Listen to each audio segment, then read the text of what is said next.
Students, अभी हम लोग 8th स्टैंडर्ड में 8th स्टैंडर्ड जो रहता है अपना, वो अपना रहता है बेस।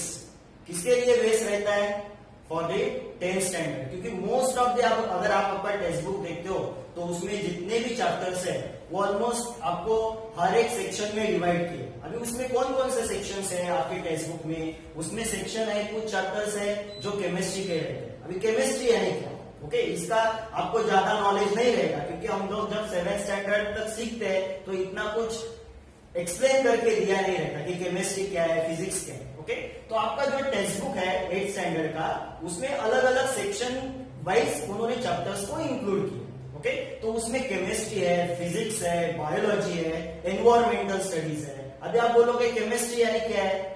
जहां पे आपको बहुत सारे ऐसे रिएक्शंस वगैरह दिखेंगे, ओके, एलिमेंट्स के नाम दिखेंगे, हाइड्रोजन, सोडियम, ओके, वो समझ जाना कि क्या है, अपना केमिस्ट्री है। ओके, और फिजिक्स, फिजिक्स में क्या रहता है? फिजिक्स में आपको रहेगा इलेक्ट्रिसिटी के बारे में और बहुत सारे चैप्टर्स है जिसमें न्यूटन्स हो सकता है, ऐसे लॉज वगैरह रहते हैं। ओके, वर्किंग्स दिया रहता है डिफरेंट मोटर्स का वगैरह, ये सब आता है फिजिक्स में। बायोलॉजी में क्या आता है? बायोलॉजी रिलेटेड रहता है हमसे, ह्यूमन बीइंग से, एनिमल से, ओके, प्लांट से, जिसका स्टडी किया जाता है, एनिमल का स्टडी किया जाता है, प्लांट का स्टडी किया जाता है, वो सब आता है बायोलॉजी। और एक उन्होंने इसमें इंक्लूड किया है आपके सिलेबस में, वो है एनवायरमेंटल स्टडीज। एनवायरमेंटल स्टडीज में आपको आएगा कि पॉल्यूशन के बारे में या फिर जो भी बायोडाइवर्सिटी है अर्थ के ऊपर क्या क्या है, इसके बारे में उन्होंने जो एनवायरमेंटल स्टडीज, ये जो नया कंसेप्ट उन्होंने डाला। ऐसा आपका पूरा जो साइंस का टेक्स्ट बुक है उसमें ये सब उन्होंने इंक्लूड किया। अभी 8th स्टैंडर्ड इंपॉर्टेंट क्यों है? क्योंकि अगर आप देखोगे तो 8th स्टैंडर्ड के जितने भी मोस्ट ऑफ द लेसन्स है वो सब आपको 9th एंड 10th में थोड़ा अपग्रेड करके दिया, थोड़ा ज्यादा एक्सप्लेन करके 9th एंड 10th में भी ऐसे कुछ लेसन्स है जो 8th स्टैंडर्ड को कंटिन्यू करते हैं। तो 8th स्टैंडर्ड में आपका हर एक कंसेप्ट क्लियर होना जरूरी है। अगर आपका कंसेप्ट 8th स्टैंडर्ड में वो क्लियर नहीं होता तो आपको डिफिकल्टीज आ सकती है जब आप जाओगे 9th स्टैंडर्ड या फिर 10th स्टैंडर्ड। ओके, तो अभी हम लोग स्टार्ट करते हैं कि अपना जो साइंस का फर्स्ट लेसन वो है living world and classification of microbes. Okay, first word देखो क्या दिया है, लिविंग वर्ल्ड। लिविंग वर्ल्ड यानी वर्ल्ड यानी अर्थ के ऊपर जो भी लिविंग थिंग्स आते हैं उनका क्लासिफिकेशन किया गया है अलग अलग। जैसे हम लोग एनिमल है, एनिमल में आते हैं, ओके, प्लांट्स आता है, अलग अलग बैक्टीरिया रहते हैं, माइक्रोब्स रहते हैं, ऐसा अलग अलग क्लासिफिकेशन किया है। तो यहाँ पे हम लोग जो सीखने वाले हैं वो सीखने वाले हैं डिटेल में, वो है क्लासिफिकेशन ऑफ माइक्रोब्स। माइक्रोब्स यानी क्या? माइक्रो यानी क्या? माइक्रो यानी क्या?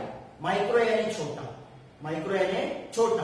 तो ऐसे छोटे छोटे ऑर्गेनिज्म के बारे में हम लोग सीखने वाले हैं जिसको बोलते हैं माइक्रोब्स। अब ये माइक्रोब्स के अलग अलग टाइप्स भी रहते हैं, वो हम लोग आगे सीखेंगे। उससे पहले हम लोग यहाँ पे देखते हैं कि उन्होंने क्या दिया है स्टार्ट में। तो फर्स्ट है क्लासिफिकेशन। अभी हम लोग बोलते हैं कि ये माइक्रोब्स का क्लासिफिकेशन सीखने वाले हैं, तो ये क्लासिफिकेशन करना क्यों जरूरी है? जब सेंसस किया था, सेंसस किया जाता है, जैसे हम लोग का भी सेंसस किया जाता है, जहां पे हम लोग जो पूरा इंडिया में कितने लोग हैं वो मेजर किए जाते हैं, कितने लोग हैं, ओके, उनका काउंट किया जाता है, उसको बोलते हैं सेंसस। ओके, तो उससे हम लोग को पता चलता है कि इंडिया में कितने लोग हैं, महाराष्ट्र में कितने हैं या फिर मुंबई में कितने। तो जब ये लिविंग एनिमल्स या फिर ये ऑर्गेनिज्म, लिविंग ऑर्गेनिज्म का जब सेंसस किया गया, अभी हम लोग को छोड़ के अदर लिविंग ऑर्गेनिजम्स, ओके, तो कब सेंसस किया गया है? 2011 में। उसमें एनिमल भी इंक्लूड होते हैं। तब पता चला कि ऑलमोस्ट 87 मिलियन स्पीशीज है, 87 मिलियन स्पीशीज, अलग अलग टाइप के ऐसे कितने स्पीशीज है? 87 मिलियंस। अभी 87 मिलियन स्पीशीज को अगर हम लोग को याद रखना है तो हम लोग कैसे याद रखेंगे? Okay, impossible. तो उनको क्या किया गया? क्लासिफाई किया गया अलग अलग कैटेगरीज में। यानी प्लांट्स है तो एक प्लांट का नया स्पीशीज बन गया, अभी उसमें भी अलग अलग है, कुछ पानी में रहते हैं, कुछ लैंड में रहते हैं, वैसे भी अलग अलग है। तो उसके हिसाब से जितने भी स्पीसीज है लिविंग ऑर्गेनिज्म को, उसको क्लासिफाई किया गया। अब ये क्लासिफाई करना क्यों जरूरी है?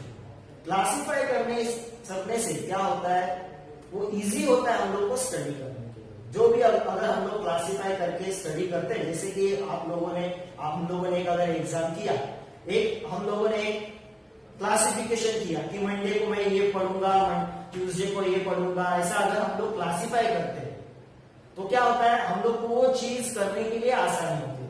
वैसे ही जितने भी स्पीसीज है लिविंग ऑर्गेनिज्म के, उसको क्या किया गया है, क्लासिफाई किया, राइट। अब ये क्लासिफाई करना क्यों जरूरी है? It was essential to divide करना क्यों जरूरी है? क्योंकि उसको ठीक से स्टडी किया जाए। अभी उसको कैसे डिवाइड किया गया है, डिफरेंट ग्रुप्स, सब ग्रुप्स में डिवाइड किया गया है। ओके, तो यहां पे आपको थर्ड पैराग्राफ में, अगर आप पेज नंबर आपका 1 देखोगे आपके टेक्स्ट बुक का, उसका थर्ड पैराग्राफ में डेफिनेशन दिया है। किसका डेफिनेशन दिया है? Biological classification. Okay, text book ठीक से देखोगे तो फर्स्ट पेज पे थर्ड पैराग्राफ में बायोलॉजिकल क्लासिफिकेशन का डेफिनेशन दिया है। क्या है definition? The process of dividing. किसको डिवाइड कर रहे हैं हम लोग? लिविंग ऑर्गेनिज्म को। किसको डिवाइड कर रहे हैं? लिविंग ऑर्गेनिज्म को। किसमें? ग्रुप्स एंड सब ग्रुप्स में। Okay, the process of dividing living organism into groups and सब ग्रुप्स, इसको क्या बोलते हैं? Biological classification. ओके, अभी हिस्ट्री में अगर जाएंगे हम लोग तो कैसे इसका क्लासिफिकेशन किया गया, स्टेप वाइज, पहला कौन आया, उसके बाद कौन आया, कैसे क्लासिफिकेशन किया। तो अगर आप देखोगे तो फर्स्ट जो आए थे इन 1735, कब? इन 1735 ये थे फर्स्ट। कौन से साइंटिस्ट आए थे? उनका नाम है कार्ल लीनियस। उन्होंने लिविंग ऑर्गेनिज्म को 2 किंगडम में डिवाइड किया, ये 2 टाइप में डिवाइड किया। उसको बोलते हैं किंगडम। उसको क्या बोलते हैं? किंगडम। तो कौन से 2 टाइप्स उन्होंने बनाए कार्ल लीनियस ने इन 1735 में? तो 2 किंगडम बनाए, एक है वेजिटेबलिया एंड एनिमलिया, यानी वेजिटेबल्स एंड एनिमल्स। ओके, किसमें क्लासिफिकेशन किया? 2 किंगडम में।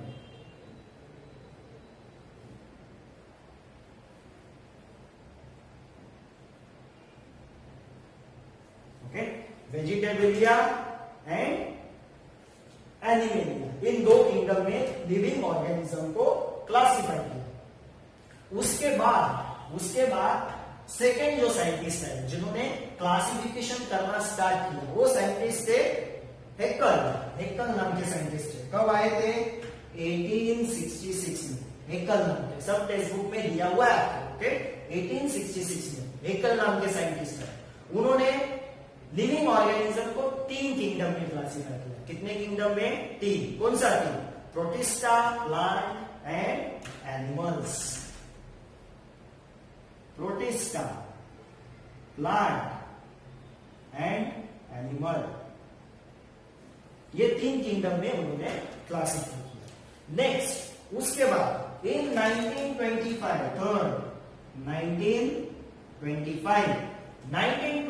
में जो साइंटिस्ट है वो थे चैटन। ओके, उन्होंने क्लासिफाई किया 2 ग्रुप्स में लिविंग ऑर्गेनिज्म को क्लासिफाई किया 2 ग्रुप्स में। कौन से 2 ग्रुप्स? एक है prokaryotes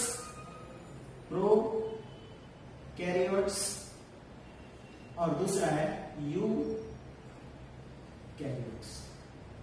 prokaryotes and eukaryotes. Okay, यहाँ पे ई जो है वो साइलेंट है। Eukaryotes, prokaryotes and eukaryotes. Okay, अभी ये क्या होता है वो अब हम आगे सीखेंगे।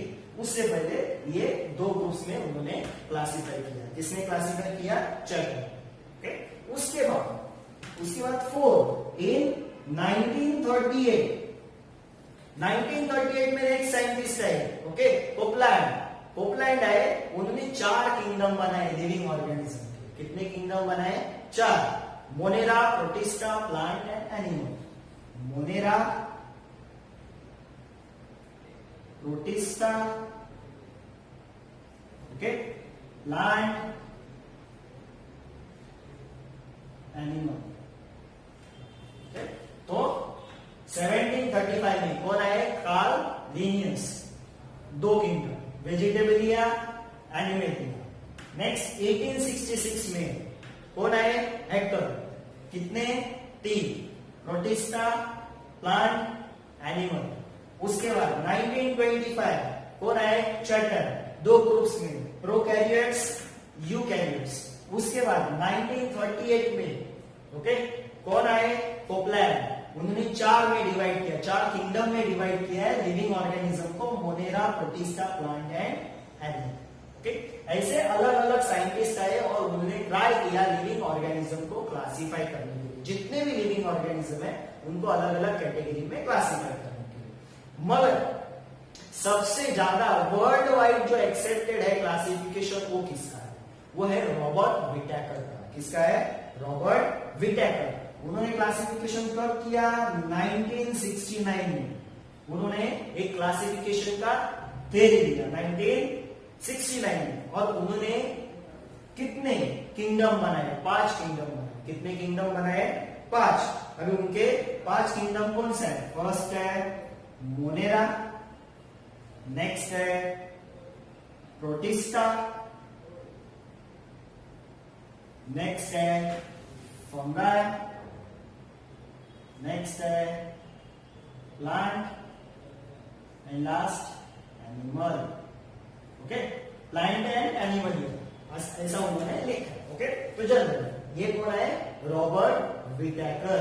और इनका जो क्लासिफिकेशन है, रॉबर्ट विटैकर का जो क्लासिफिकेशन है वो वर्ल्ड वाइड एक्सेप्ट किया है। ओके, और उसी क्लासिफिकेशन से हम लोग चलते हैं जो उन्होंने क्लासिफिकेशन लिखा लिविंग ऑर्गेनिज्म को 5 किंगडम में उन्होंने डिवाइड किया। बाद में उसमें भी बहुत सारे क्लास है, सब ग्रुप है, ऐसे बहुत सारे ओके फाइलम्स है, वो आप आगे जाके 9th स्टैंडर्ड में सीखोगे। इसके लिए मैंने बोला है कि 8th स्टैंडर्ड जो है वो 9th एंड 10th के लिए बेस है।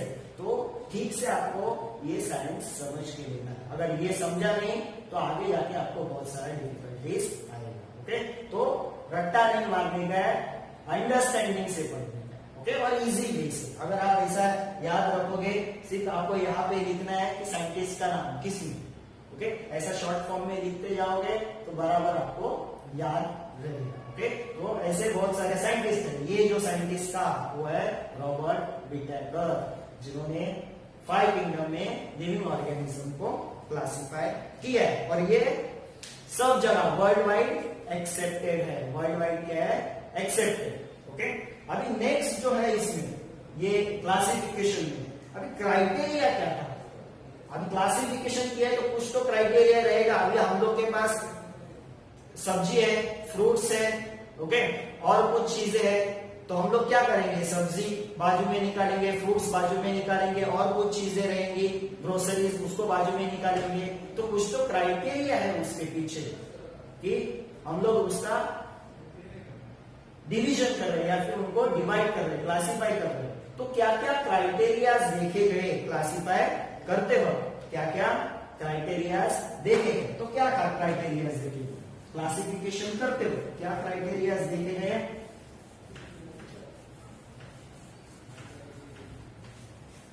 क्लासिफिकेशन करते वक्त जो फर्स्ट क्राइटेरिया देखा गया, फर्स्ट क्राइटेरिया, ओके, ये आपको एग्जाम में क्वेश्चन आता है 3 मार्क्स के लिए। Okay, write the criteria for the classification of living organism. Okay, Whittaker जब क्लासिफाई कर रहे थे लिविंग ऑर्गेनिज्म को, तो उन्होंने क्या क्या क्राइटेरिया देखे, कौन से बेसिस पे उन्होंने क्लासिफाई किया है लिविंग ऑर्गेनिज्म। फर्स्ट उन्होंने क्राइटेरिया देखा लिविंग ऑर्गेनिज्म को क्लासिफाई करते वक्त, वो था complexity of cell structure. Okay, cell structure, cell structure, okay, उसका कॉम्प्लेक्सिटी। अब ये सेल कैसा रहता है लिविंग ऑर्गेनिज्म का? एक रहता है प्रोकैरियोट्स और दूसरा रहता है यूकैरियोट्स। सेल कैसा रहता है? Prokaryotes and eukaryotes. Prokaryotes and eukaryotes. Prokaryotes यानी क्या? प्रोकैरियोट्स यानी क्या? ये न्यूक्लियस से रिलेटेड रहता है, दोनों भी, ये भी और ये भी। प्रोकैरियोट्स यानी क्या, ऐसे सेल के अंदर देखो, ये हम लोग का बॉडी के अंदर, प्लांट एनिमल के बॉडी के अंदर सेल रहता है, सेल के अंदर न्यूक्लियस रहता है, ऐसे बहुत सारे सेल ऑर्गेनेल्स रहते हैं, साइटोप्लाज्म रहता है। जनरली हम लोगों ने इससे पहले स्टैंडर्ड में सेल के बारे में सीखा है। तो सेल के अंदर बहुत सारे ऑर्गन रहते हैं और ये रहता है न्यूक्लियस। प्रोकैरियोट्स यानी कौन, प्रोकैरियोट्स यानी जिनका, जिन लिविंग ऑर्गेनिज्म का सेल के अंदर जो न्यूक्लियस रहता है वो इजीली दिखता नहीं, ओके, डिस्टिंक्ट नहीं होता, दिखता नहीं, या फिर उसके न्यूक्लियस के ऊपर कवरिंग नहीं होता। न्यूक्लियस के ऊपर क्या नहीं रहता, कवरिंग नहीं रहता, ओके। वो अगर मेरे पास ऐसा सेल है और ये इधर ऐसा कुछ तो है ऑर्गन और इधर ऐसा बहुत सारा और कुछ भी है, तो ये क्या ठीक से डिस्टिंक्ट नहीं, मगर उसके ऊपर अगर ठीक से कवर है तो वो ठीक से दिखेगा। तो प्रोकैरियोट्स यानी क्या, ऐसे सेल उन जिनके न्यूक्लियस के ऊपर क्या नहीं रहता, न्यूक्लियर मेम्ब्रेन नहीं रहता या फिर कवरिंग नहीं रहता, ओके। यानी कि उनके न्यूक्लियस ठीक से दिखते नहीं, उनको बोलते हैं प्रोकैरियोट्स, ओके। यूकैरियोट्स यानी क्या, यूकैरियोट्स यानी जिनका न्यूक्लियस, सेल का न्यूक्लियस, लिविंग ऑर्गेनिज्म के सेल का न्यूक्लियस इजीली डिस्टिंक्ट रहता है, दिखता है, because of presence of nuclear membrane. उनके ऊपर, न्यूक्लियस के ऊपर क्या रहता है, मेम्ब्रेन, ओके। तो ऐसे कुछ है लिविंग ऑर्गेनिज्म जिनके सेल कैसे है, प्रोकैरियोट्स यानी उनका न्यूक्लियस ठीक से दिखता नहीं है, यूकैरियोट्स यानी न्यूक्लियस इजीली डिस्टिंक्ट है। अभी ऐसे दिखता है क्या न्यूक्लियस, नहीं, सेल को ऑब्जर्व करना है तो कहां पे ऑब्जर्व करेंगे, कहां पे देखेंगे, ओके, कहां पे देखेंगे, माइक्रोस्कोप के अंदर। ये सब चीजें माइक्रोस्कोप के अंदर, ओके। अभी दूसरा जो था criteria, next criteria, second criteria, okay. First cell structure, okay. Next है ऑर्गेनिज्म, नेक्स्ट था complexity of organism, complexity of organism. अभी क्या ऑर्गेनिज्म, कॉम्प्लेक्सिटी ऑफ ऑर्गेनिज्म यानी क्या, unicellular and multicellular, ये word unicellular, multicellular, okay. Uni means what, uni means what, cellular means cell, multi means many, cellular means cell, okay. तो कुछ organism है उनके अंदर सिर्फ एक ही सेल रहता है, यूनी मीन्स एक, जैसे अमीबा, आपने बोले पढ़ा होगा पहले, amoeba. Multi cellular, multi cellular यानी कौन, बहुत सारे प्लांट्स, हम लोग बहुत मल्टी सेल्यूलर, बहुत सारे सेल से बने हुए, तो उसको बोलते हैं मल्टी सेल्यूलर। तो ये भी क्राइटेरिया उन्होंने देखा कि कॉम्प्लेक्सिटी ऑफ ऑर्गेनिज्म, ये लिविंग ऑर्गेनिज्म कैसे है, यूनिसेल्युलर या मल्टी सेल्यूलर, ओके। उसके हिसाब से क्लासिफिकेशन किया। पहला क्या देखा, सेल स्ट्रक्चर, वो प्रोकैरियोट्स है या यूकैरियोट्स है, उसके हिसाब से क्लासिफाई किया। नेक्स्ट है ऑर्गेनिज्म, यूनिसेल्युलर और मल्टी सेल्यूलर। थर्ड क्राइटेरिया क्या देखा, mode of nutrition, mode of nutrition, mode of nutrition, mode of nutrition यानी खाना कैसे लेते हैं, ओके। उनका जो भी उनको खाना लगता है वो कैसे लेते हैं, उसको बोलते हैं मोड ऑफ न्यूट्रिशन, ओके। तो नेक्स्ट थर्ड क्राइटेरिया है वो है मोड ऑफ न्यूट्रिशन, कैसे वो खाना लेते हैं, ओके। तो उसमें पहला है उन्होंने प्लांट, प्लांट में भी दो रहेगा, प्लांट में एक है ऑटोट्रोपिक और दूसरा है हेटेरोट्रोपिक। ऑटोट्रोपिक्स मीन्स व्हाट, ऑटो यानी वो खुद का फूड खुद बनाते हैं, उसको बोलते हैं ऑटोट्रोपिक्स। और दूसरा रहता है हेटेरो, हेटेरो का मतलब क्या है, हेटेरो का मतलब है जो फूड के लिए दूसरे के ऊपर डिपेंड रहता है, ओके। तो मोड ऑफ न्यूट्रिशन, खाना कैसे बनाते हैं, कुछ प्लांट्स है, प्लांट्स जो खुद का फूड खुद बनाते हैं, ओके। पूरे लिविंग वर्ल्ड में एक प्लांट ही है जो ऑटोट्रोपिक है, मगर कुछ ऐसे प्लांट्स है जो हेटेरोट्रोपिक भी है, वो खुद फूड बनाते नहीं, यानी वो ग्रीन प्लांट नहीं। ऑटोट्रोपिक प्लांट यानी कौन से, जो ग्रीन प्लांट है, यानी वो खुद का फूड खुद बनाते हैं बाय फोटोसिंथेसिस। एंड हेटेरोट्रोपिक यानी फूड के लिए दूसरे के ऊपर डिपेंड रहते हैं। नेक्स्ट है फंगस या फिर फंगाई, उसमें दिया है उन्होंने सैप्रोफाइटिक। सैप्रोफाइटिक यानी क्या, सैप्रो, सैप्रो का मतलब क्या है, सैप्रो, सैप्रोफाइटिक इसका मतलब है ऐसे एनिमल या फिर ऐसे लिविंग ऑर्गेनिज्म जो फूड के लिए डेड ऑर्गेनिज्म के ऊपर डिपेंड रहते हैं। ओके, वो डेड प्लांट रहेगा, डेड एनिमल रहेगा या फिर कुछ भी चीज रहेगी, उसके ऊपर डिपेंड रहते हैं, उसको बोलते हैं सैप्रोफाइटिक। नेक्स्ट थर्ड उन्होंने दिया है, और वो ये जितने भी सैप्रोफाइटिक आते हैं वो सब फंगस में आते हैं। जैसे कि आप देखोगे ब्रेड के ऊपर फंगस आता है। ओके, ब्रेड यानी एक ऑर्गेनिक कंपाउंड है, उसके ऊपर फंगस आता है और उसको खराब कर देता है। ओके, तो उसको बोलते हैं सैप्रोफाइटिक, जो डेड ऑर्गेनिज्म के ऊपर अपना फूड लेते हैं, उनको बोलते हैं सैप्रोफाइटिक। एंड नेक्स्ट है एनिमल। एनिमल जो है वो है सब हेटेरोट्रॉपिक है, हम खुद का फूड खुद नहीं बनाते। ओके, घर में खाना बनाना यानी खुद का फूड खुद बनाना वैसा नहीं होता। खुद का फूड कौन बनाता है? सिर्फ एनिमल्स। Okay, by photosynthesis. हम लोग सिर्फ प्लांट बाय फोटोसिंथेसिस। हम लोग प्लांट कंज्यूम करते हैं, हम लोग एनिमल कंज्यूम करते हैं, यानी हम लोग डायरेक्ट फूड लेते हैं क्या? नहीं, दूसरे के ऊपर डिपेंड है, प्लांट के ऊपर डिपेंड है, एनिमल के ऊपर डिपेंड है, तो हम लोग हो गए हेटेरोट्रॉपिक। तो एनिमल है हेटेरोट्रॉपिक एंड इंजेस्टिव। ओके, कुछ ऐसे एनिमल्स है जो किसी भी एनिमल के, कुछ सर्टेन एनिमल के अंदर रहते हैं, उनको बोलते हैं इंजेस्टिव। तो मोड ऑफ न्यूट्रिशन में प्लांट हेटेरोट्रॉपिक ऑटोट्रॉपिक, उसके बाद fungus saprophytic and animal heterotrophic and ingestive. Next जो क्राइटेरिया था वो है लाइफ साइकिल। नेक्स्ट क्राइटेरिया क्या था? Life cycle. लाइफ साइकिल यानी क्या? प्लांट क्या करते हैं? खुद का फूड खुद बनाते हैं, तो प्रोड्यूसर आ गए। एनिमल क्या करते हैं? फूड के लिए प्लांट के ऊपर डिपेंड रहते हैं, यानी वो कंज्यूमर आ गए।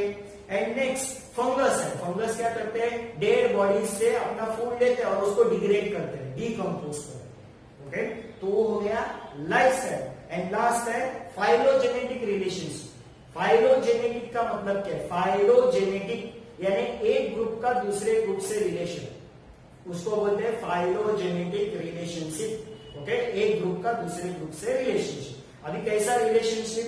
तो प्रोकैरियोट्स का यूकैरियोट्स के साथ रिलेशनशिप, या फिर यूनिसेलुलर का मल्टीसेलुलर के साथ रिलेशनशिप, उसको बोलते हैं फाइलोजेनेटिक रिलेशनशिप। तो ये सब क्राइटेरिया लिखे गए, cell structure, organism, okay, complexity of organism, mode of nutrition, okay, उसके बाद है lifestyle and phylogenetic relationship. Phylogenetic का मतलब याद रखो, एक ग्रुप का दूसरे ग्रुप से रिलेशन। ओके, तो यहाँ पे ये अपना टॉपिक खत्म।